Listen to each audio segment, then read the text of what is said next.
എന്റെ കർത്താവേ, എന്റെ ദൈവമേ എന്ന വിശ്വാസ പ്രഖ്യാപനം നടത്തിയ ദിദിമോസ് എന്ന് വിളിക്കപ്പെടുന്ന ക്രിസ്തു ശിഷ്യനായ തോമാസ് ലീഹ. ചെങ്കടലിൽ നിന്ന് കപ്പലുകൾ വന്നിറങ്ങിയിരുന്ന ആ പുരാതന മുസരീസ് തുറമുഖത്ത് അദ്ദേഹം ഭാരതത്തിലെ ആദ്യ ചുവടുവെച്ചു. അവിടെ നിന്ന് തുടങ്ങിയ ആത്മീയ യാത്ര കേരളത്തിലെങ്ങും കൊടുങ്ങല്ലൂർ, പാലയൂർ, കോട്ടക്കാവ്, കൊക്കമംഗലം, നിരണം, നിലയ്ക്കൽ, കൊല്ലം, തിരുവിതാംകോട് എന്നിങ്ങനെ ക്രൈസ്തവ കൂട്ടായ്മകൾക്ക് തിരിതെളിച്ചു. 20 വർഷത്തെ തന്റെ പ്രേഷിത ദൗത്യത്തിനൊടുവിൽ തോമാസ് ലീഹ ചേരരാജ്യത്തിലെ മൈലാപ്പൂരിൽ വെച്ച് AD 72 രക്തസാക്ഷിത്വം വരിച്ചു. ആ മരണത്തിന്റെ ഓർമ്മദിനമാണ് ജൂലൈ 3 ദുഃഖ്രാനം. കേരള മണ്ണിൽ സുവിശേഷത്തിന്റെ ആദ്യ വിത്തുകൾ വിതച്ച വിശുദ്ധ തോമാസ് ലീഹായുടെ പാദസ്പർശമേറ്റ 7 പള്ളികളിലൂടെ വിശ്വാസത്തിന്റെ ചരിത്രം തേടി ഒരു ആത്മീയ യാത്ര, തീർത്ഥയാത്ര.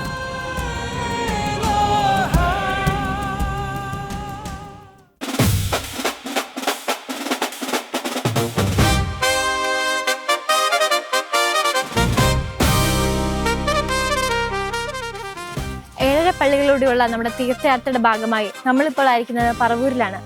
പെരിയാറിന് കൈവരിയായിട്ടുള്ള തട്ടുകടവ് പുഴയുടെ തീരത്ത്. നല്ല രസമാണ് ഈ തീരത്തൂടെ നടക്കാനായിട്ട്. ഒരുപാട് തണലും നല്ല തണുത്ത കാറ്റൊക്കെ ആയിട്ട് വളരെ ശാന്തമായ ഒരു അന്തരീക്ഷമാണ്. ഈ തീരത്തോട് ചേർന്നാണ് മുൻപ് യഹൂദര് തിങ്ങിപ്പാർത്തിരുന്ന ജൂജത്തെരുവും സിനഗോഗും ഒക്കെ സ്ഥിതി ചെയ്യുന്നത്. അപ്പൊ നമുക്ക് അവിടുത്തെ കാഴ്ചകൾ കണ്ടുകൊണ്ട് ഇന്നത്തെ യാത്ര നമുക്ക് ആരംഭിക്കാം.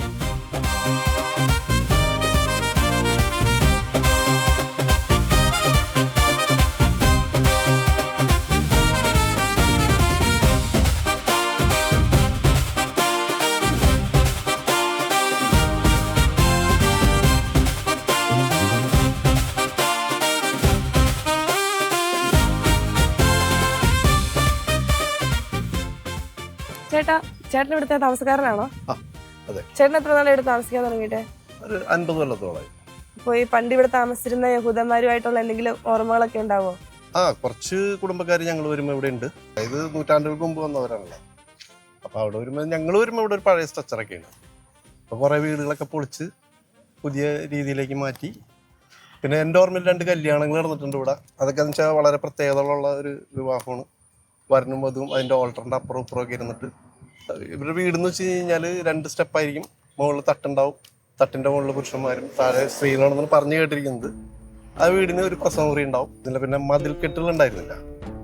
തുടർച്ചയായ വീടുകൾ ബാക്ക് വശം ഓപ്പൺ ആയിരിക്കും, മതിൽക്കെട്ടുകളിൽ. അങ്ങനെ ഒരു കൂട്ടുകുടുംബ വ്യവസ്ഥിതിമാരെ ജീവിച്ചിരുന്നവരാണ് ഇവർ. പിന്നെ ഈ വീട്ടിൽ ഡോക്ടർമാരുണ്ടായിരുന്നു. ഈ 4-5 ഫാമിലീസ് ഇവിടെ ഉണ്ടായിരുന്നു പറഞ്ഞല്ലോ ചേട്ടന്റെ ഓർമ്മയില്. അപ്പൊ അവരൊക്കെ ഇപ്പോഴും കോണ്ടാക്ട് ഉണ്ടോ, വരാറുണ്ടോ? അവര് ഇടയ്ക്ക് ഇവിടെ വന്ന് പോകുന്നുണ്ട്.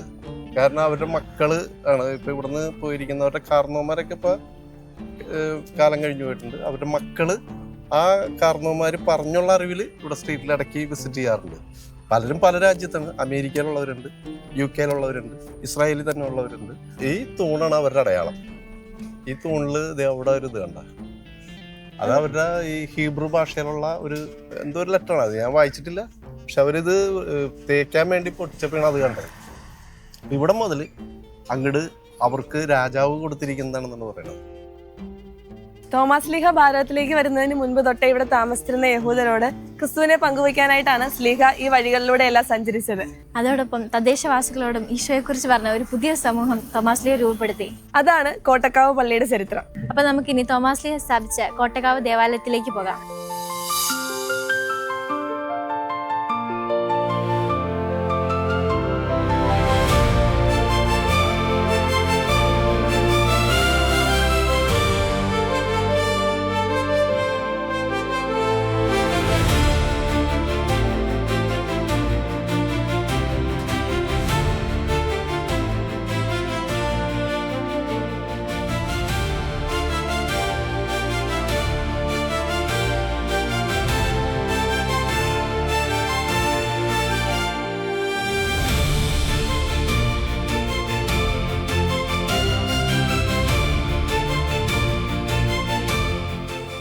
ഇവിടെ ഒരു അച്ഛൻ ഇരിപ്പുണ്ടല്ലോ, വികാരിച്ചെന്ന് തോന്നുന്നു.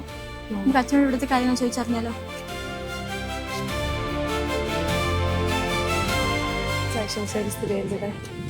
എപ്പോഴും സ്തുതിയായിരിക്കട്ടെ. നിങ്ങളെന്താ വന്നിരിക്കുന്നത്? അച്ഛാ, ഈ പള്ളി തന്നെയല്ലേ തോമസ് ലീഹ പണിതത്? ഇപ്പോൾ നിൽക്കുന്ന ഈ പള്ളി ഇതൊരു പുതിയ പള്ളിയാണ്. കാരണം ഇതിൻ്റെ പഴയ പള്ളിയുടെ ചരിത്രം നമുക്ക് പറഞ്ഞു വരുമ്പോഴാണ് നിങ്ങൾക്കത് മനസ്സിലാകും.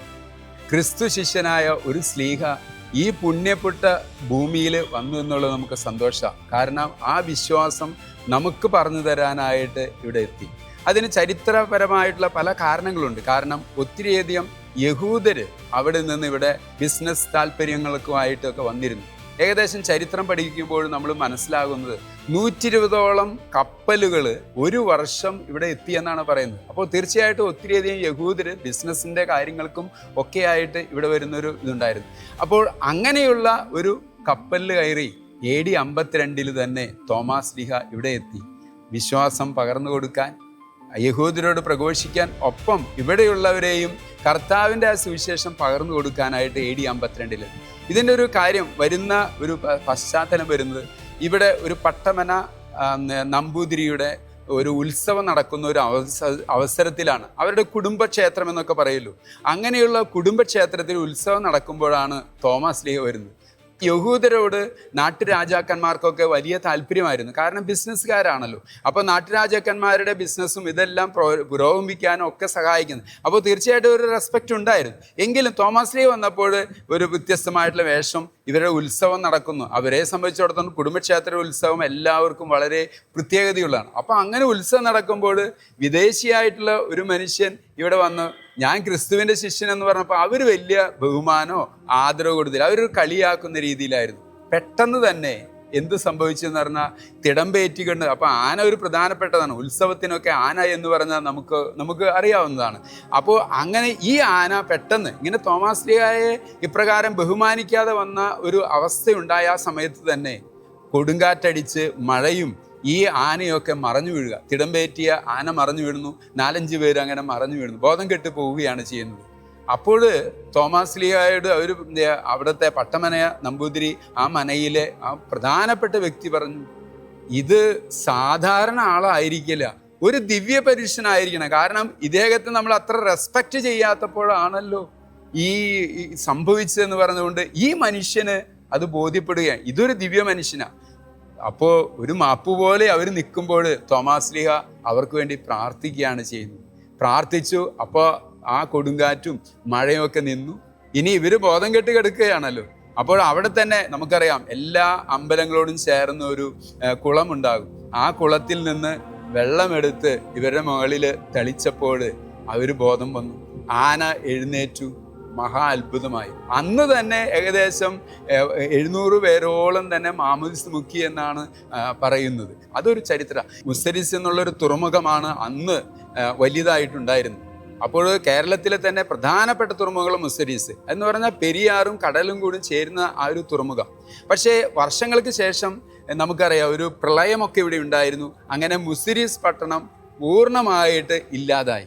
അപ്പോഴാണ് കൊച്ചി പന്നിയ തുറമുഖമൊക്കെ ഡെവലപ്പ് ചെയ്തു. പിന്നെ ബിസിനസ് മുഴുവൻ അങ്ങോട്ടായി. അപ്പോൾ ആ സമയത്ത് വടക്ക് ഭാഗത്ത് കൊടുങ്ങല്ലൂരും തെക്ക് ഭാഗത്ത് നീണ്ടൂർ പട്ടണം, അതായത് ഇതിൻ്റെ തൊട്ടടുത്തുള്ള സ്ഥലമാണ്. അങ്ങനെയുള്ളൊരു സ്ഥലത്താണ് ഇവിടെ തിരിയുന്നത്. ഇനി ഇതിനെ പറയപ്പെടുന്നത് കോട്ടക്കാവ് എന്നാണ്. അപ്പോൾ ചോദിക്കുക എന്താ കോട്ടക്കാവ്? നമുക്കറിയാം കാവ് എന്ന് പറഞ്ഞ അമ്പലങ്ങളൊക്കെ ഉള്ള ഒരു സ്ഥലമാണ്. അപ്പോൾ ഇതിൻ്റെ ഒരു വേറൊരു നമുക്ക് ഫുള്ളായിട്ട് അതിന് ഹിസ്റ്ററി പറഞ്ഞു വെക്കാൻ പറ്റില്ല. പക്ഷേ ആളുകളുടെ സംസാരത്തിൽ നിന്നൊക്കെ പറയുന്നത് തോമസ് ലീഹ ചോദിച്ചു, എനിക്കൊരു കുരിശ് സ്ഥാപിക്കണം, അല്ലെങ്കിൽ ഒരു പള്ളി ഉണ്ടാക്കണം എന്നൊക്കെ പറഞ്ഞപ്പോൾ തോമസ് ലീഹയോട്, അപ്പോൾ ക്രിസ്ത്യാനികളായി കഴിഞ്ഞു, തോമസ് ലീഹയോട് പറഞ്ഞു, ഈ ആന ഈ തടി കൊണ്ട് എവിടെ വെക്കുന്നോ അവിടെ ആയിരിക്കും നിങ്ങൾക്ക് കുരിശോ പള്ളിയോ എന്തുവാ. അങ്ങനെ ഈ സ്ഥലമാണ് ഇതാണ് എന്നാണ് അറിയപ്പെടുന്നത്. അപ്പോൾ അങ്ങനെ ഇവിടെ പള്ളി കുരിശ് സ്ഥാപിച്ച് തോമസ് ലീഹ പണിതു എന്നുള്ളതാണ്.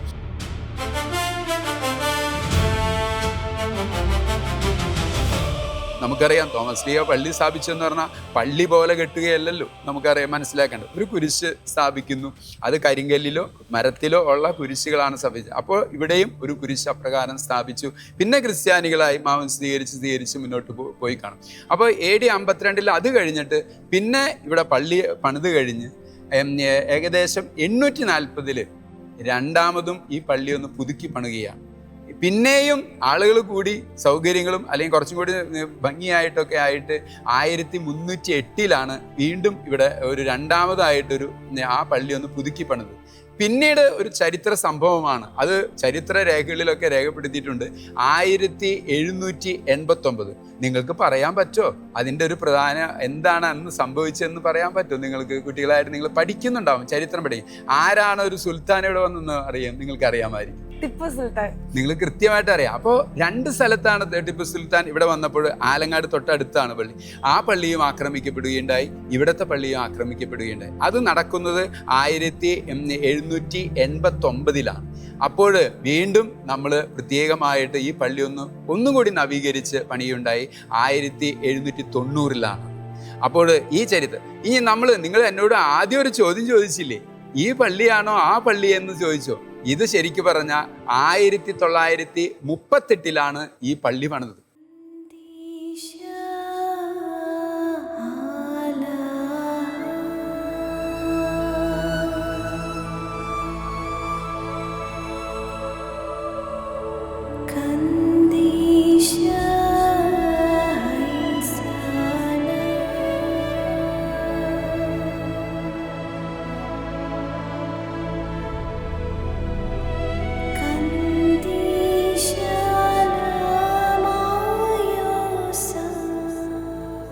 കോട്ടക്കാവിലെ വിശുദ്ധ തോമാസ് ലീഹായുടെ ഈ മഹാദേവാലയം ഭക്തിസാന്ദ്രമായ ഒരു അന്തരീക്ഷം തന്നെയാണ്.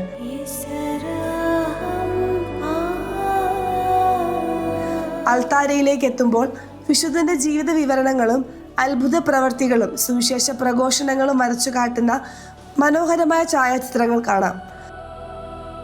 1938 പണി കഴിപ്പിച്ച ഈ വലിയ ദേവാലയം അന്നു മുതൽ നിലനിൽക്കുന്ന ശക്തമായ വിശ്വാസ സമൂഹത്തിന്റെ സാക്ഷ്യപത്രമാണ്. ഇന്ത്യയിൽ സുവിശേഷ വെളിച്ചം എത്തിച്ച സ്ലീഹായുടെ പാദസ്പർശമേറ്റ ഈ പുണ്യഭൂമിയിലെ ബലിപീഠത്തിങ്കിലേക്ക് നമുക്ക് നമ്മുടെ പ്രാർത്ഥനകളും നിയോഗങ്ങളും ഒക്കെ സമർപ്പിക്കാം. നമുക്കൊക്കെ അഭിമാനിക്കാം, കാരണം ക്രിസ്തുവിൻ്റെ ഒരു ശിഷ്യൻ തന്നെയല്ലേ ഇവിടെ വന്നു എന്നുള്ളത്. പത്രോസ്ലീഹ റോമിലേക്കും അവിടേക്ക് പോകുന്നതിൽ പോലെ പറയാവുന്നത് നമുക്കും സന്തോഷമാണ്. ക്രിസ്തുവിനെ തൊട്ടറിഞ്ഞൊരു സ്ലീഹ, അതാണ് ഹൃദയത്തിൽ കൈവച്ചില്ലെങ്കിലും എനിക്ക് എൻ്റെ കർത്താവിനെ കാണണം. ആ ശിഷ്യൻ പറഞ്ഞു, അത്രയും വിശ്വാസമാണ്. കാരണം എൻ്റെ കർത്താവിനെ ഒരു വാശി പിടിച്ചാണ് ഇവിടേക്ക്. ആ വാശിയാണ് ഇന്ന് നമ്മളെത്തിയത്. നമ്മുടെ പല ചോദ്യങ്ങൾക്കും ഇന്ന് ഉത്തരവുണ്ട്. അല്ലെങ്കിൽ ഉയർത്തെഴുന്നേറ്റോ എന്നൊരു സംശയം നമുക്ക് വരല്ലോ. കുട്ടികളായിരിക്കും അങ്ങനെ ഉയർത്തെഴുന്നേറ്റുണ്ട്. കൃത്യമായിട്ട് തോമാസ് ലീഹ അന്ന് ഒരു ചോദ്യം ചോദിച്ചുകൊണ്ട് നമുക്ക് കൃത്യമായിട്ട് പറയാം, തോമാസ് ലീഹായ്ക്കും അന്ന് ആ സംശയം ഉണ്ടായിരുന്നു, ഇന്ന് അതെല്ലാം പൂർത്തീകരിച്ചിരിക്കും. അപ്പോൾ തീർച്ചയായിട്ടും തോമാസ് ലീഹ അന്ന് ചോദിച്ചത് നന്നായി. നാം ഭാവിയിൽ ചോദിക്കാൻ പോകുന്ന സംശയങ്ങൾക്ക് മുഴുവനും ഉത്തരമായിട്ട് ഈശോ തോമാസ് ലീഹയോട് പറഞ്ഞു, നീ എൻ്റെ പാർശ്വത്തിൽ കൈവയ്ക്കുക, എൻ്റെ കൈകളൊക്കെ ഒന്ന് കാണുക എന്ന് പറഞ്ഞു. അപ്പോൾ ആ സ്ലീഹ തന്നെ ഇവിടെ വന്ന് നമുക്ക് അപ്പോൾ തീർച്ചയായിട്ടും ഇത് പുതിയ പള്ളിയാണ്. ഏകദേശം 90-95 വർഷത്തെ പഴക്കമാണുള്ളത്. പഴയ പള്ളി ഇതിൻ്റെ പുറകിലാണ്. ദർശന തിരുനാൾ എന്ന് പറയുന്നത് ആണ് ഇവിടെ കൂടുതലായിട്ട് ആഘോഷിക്കുക. 10,000 പേരോളം ഇവിടെ ഭക്ഷണം കഴിക്കാൻ തന്നെ എത്തുന്നുണ്ട്. ഒത്തിരി പേര് വന്നു പോകുന്നുണ്ട്, ഇടസമയങ്ങളിൽ വന്നു, പക്ഷെ ഭക്ഷണം തന്നെ നമ്മൾ ഒരുക്കുന്നുണ്ട്. അങ്ങനെ ഈ സ്ഥലത്തിൻ്റെ തന്നെ ഒരു ഉത്സവം പോലെയാണ് ഇത് നടക്കുന്നത്. നമ്മൾ അവിടെ ഇരിക്കുന്ന 2 സ്റ്റാച്യുകൾ കണ്ടിട്ടുണ്ട്, പ്രൊത്താസിസും ഗർവാസിസിൻ്റെയും. അത് ഇവിടെയും ഒരു ആഘോഷമുണ്ട്. ആൾക്കാർക്ക് വലിയ വിശ്വാസം. അവർ 2 ബ്രദേഴ്സായിരുന്നു. ഇവർ രക്തസാക്ഷിന്ന് വരിച്ച് ഇവരുടെ മാതാപിതാക്കന്മാരും ഇതുപോലെ നീറോ ചക്രവർത്തിയുടെ സമയത്ത് രക്തസാക്ഷിത്വം വരിച്ച വ്യക്തികളാണ്. അപ്പം മാതാപിതാക്കന്മാർ വിശുദ്ധര്, ഈ സഹോദരന്മാരും വിശുദ്ധരാണ്. അതിൻ്റെ ഒരു ഭാഗ്യമാണ് നമുക്ക് കിട്ടിയിരിക്കുന്നത്. ഇനി നമുക്ക് കുറച്ച് ചരിത്രങ്ങൾ പുറകിലാണ് നമ്മുടെ ആദ്യത്തെ ദേവാലയം. ആ ദേവാലയത്തിലേക്ക് നമുക്ക് പോകാം.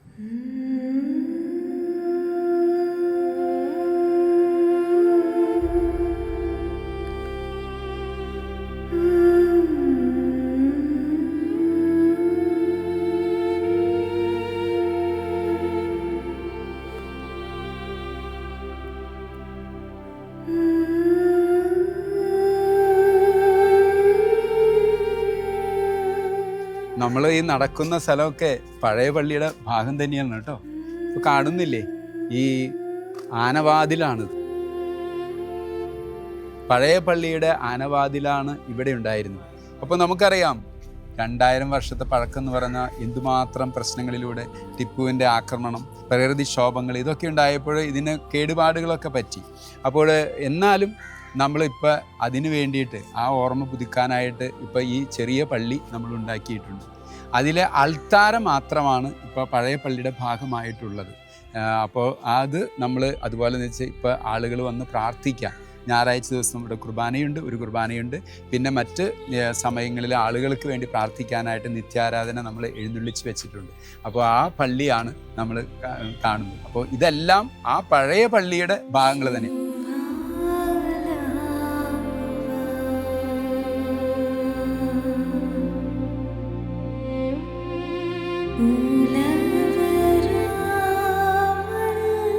നമുക്കിനി പള്ളിയിലേക്ക് പോകാം അല്ലേ? നിങ്ങൾക്ക് ഒരുപക്ഷെ കാണുമായിരിക്കാം, ഇതൊക്കെ നോക്കിയേ, അന്നത്തെ പണം ഇടാനൊക്കെയുള്ള കുറ്റികളാണ്.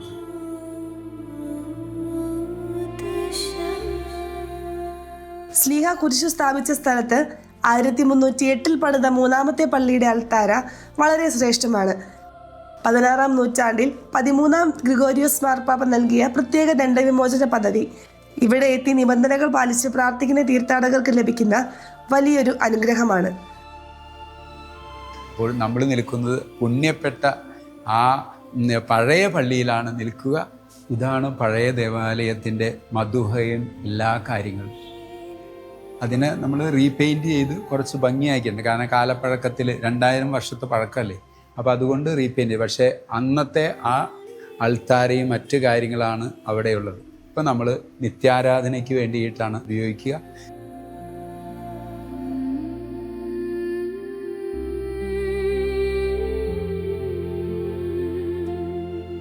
തോമാസ് ശ്ലീഹ സ്ഥാപിച്ചത് കുരിശുകളാണ്. ഒരു സമൂഹത്തെയും വലിയ പള്ളികളൊന്നും പണിതിട്ടുണ്ടാവില്ല. അതുപോലെ തോമാസ് ശ്ലീഹ ഉണ്ടാക്കിയിരിക്കുന്ന കുരിശുകളിൽ ഒന്നാണ് ഇത്. ഉദ്ധാനത്തിന് ശേഷം കുരിശ് ക്രൂശിതനായ ക്രിസ്തുവിന്റെ അടയാളമായി മാറി. ക്രിസ്തുവിന്റെ സ്വർഗാരോഹണത്തിന് ശേഷം 18 വർഷങ്ങൾ കഴിഞ്ഞാണ് വിശുദ്ധ തോമാസ് ശ്ലീഹ ഭാരതത്തിലെത്തിയത്. അപ്പോഴേക്കും കുരിശ് വണങ്ങുന്ന രീതി പ്രചാരത്തിലായി. അതുകൊണ്ടാണ് ശ്ലീഹ വിശ്വാസികൾക്ക് പ്രാർത്ഥനയ്ക്കായി കരിങ്കല്ലിലും മരത്തിലും കൊത്തിയ കുരിശുകൾ സ്ഥാപിച്ചത്. നമ്മുടെ മുന്നിലുള്ള ഈ വിശുദ്ധ കുരിശും നമ്മുടെ രക്ഷകനെ തൊട്ട കരങ്ങളാൽ ശ്ലീഹ കൊത്തിയെടുത്തതാണ്.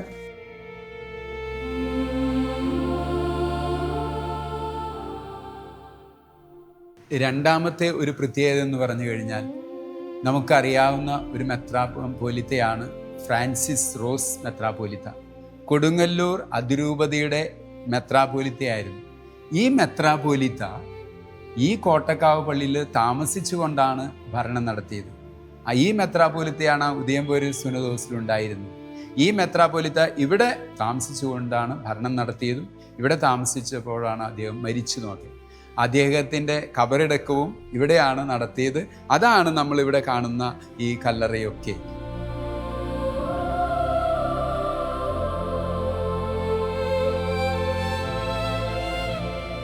ഈ ഒരു രൂപം തോമാസ് ശ്ലീഹായുടെ രൂപമാണ്.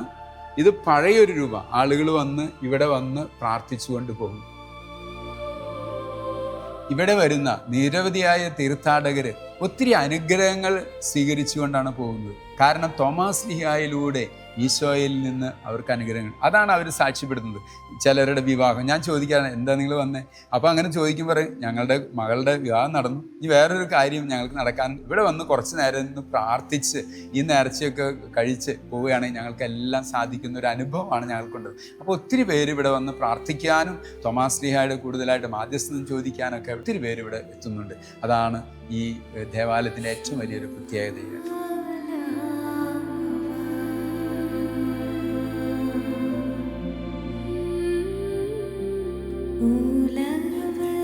വേറെ എന്തൊക്കെയാണ് ഈ തീർത്ഥാടകർക്ക് ഇവിടെ വന്ന് കാണാൻ സാധിക്കുന്നത്? തീർച്ചയായിട്ടും ഞാൻ പറഞ്ഞുതരാം. നമുക്കറിയാം, ഈ ദേവാലയത്തിനോട് ചേർന്ന് ഒരു കുളവുമുണ്ട്.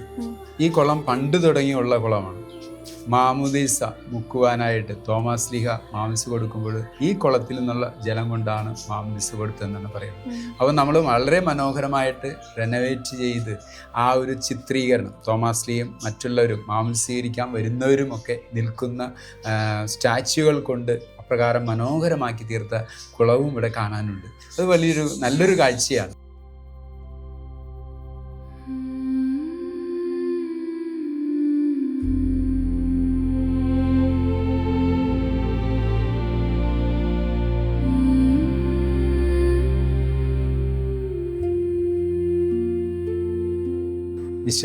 തിരുശേഷിപ്പുകളാണ് എല്ലാ ദേവാലയത്തിലും നമ്മൾ കാണുന്നുണ്ട്. ഇവിടെ ഏറ്റവും പ്രത്യേകതയുള്ളത് മാർത്തോമാശ്ലീഹയുടെ തിരുശേഷിപ്പാണ്.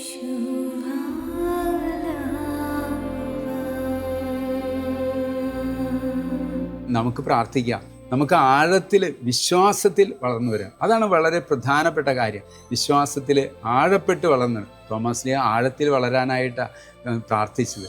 ഈശോയെ കാണണമെന്ന് പറഞ്ഞു. ആ ആഴത്തിലുള്ള വിശ്വാസത്തിനുണ്ട് നിങ്ങളും പ്രാർത്ഥിച്ചോളൂ കേട്ടോ.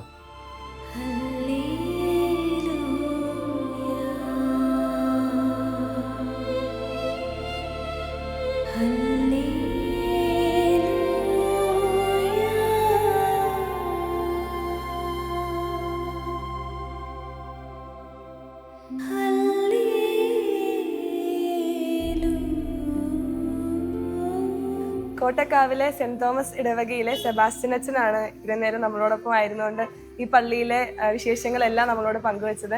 അച്ഛൻ ഒരുപാട് കാലം ജയിൽ മിനിസ്ട്രിയുടെ ഭാഗമായിട്ട് വലിയ വലിയ ശുശ്രൂഷകൾ ചെയ്ത ഒരാളാണ്. ഇപ്പോൾ ഈ ഇടവകയിലെ വികാരിയായിട്ടിരിക്കുന്നു. അപ്പോൾ അച്ഛ ഒരുപാട് നന്ദി, ഒരുപാട് സന്തോഷമുണ്ട് ഞങ്ങളോടൊപ്പം ഇത്രയും നേരം ആയിരുന്നതിൽ. തീർച്ചയായിട്ടും നിങ്ങളുടെ ഈ യാത്ര, ജീവിതം എന്ന് പറഞ്ഞാൽ ഒരു യാത്രയാണ്. തോമാശ്ലീഹ ഒരു യാത്രയാണ് ഇവിടെ കൊണ്ടുവന്ന് എത്തിച്ചത്.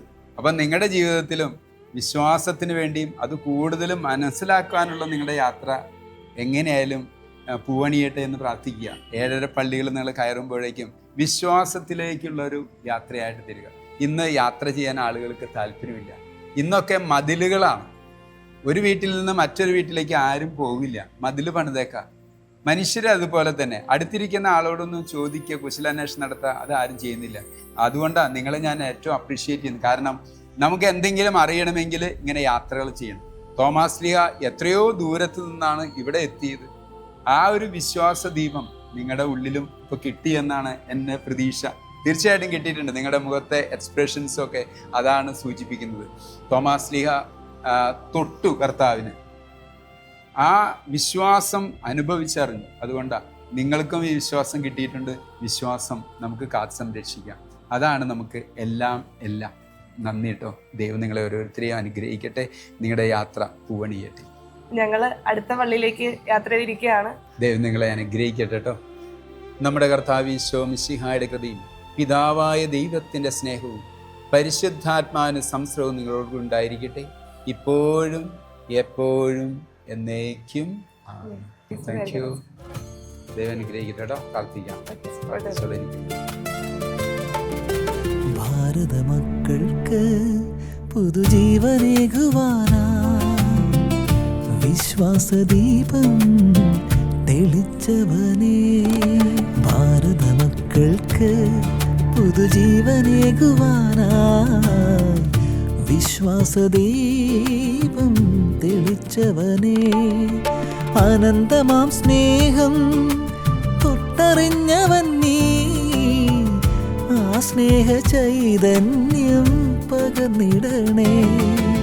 അനന്തമാം സ്നേഹം തൊട്ടറിഞ്ഞവൻ നീ, ആ സ്നേഹ ചൈതന്യം പകർന്നിടണേ.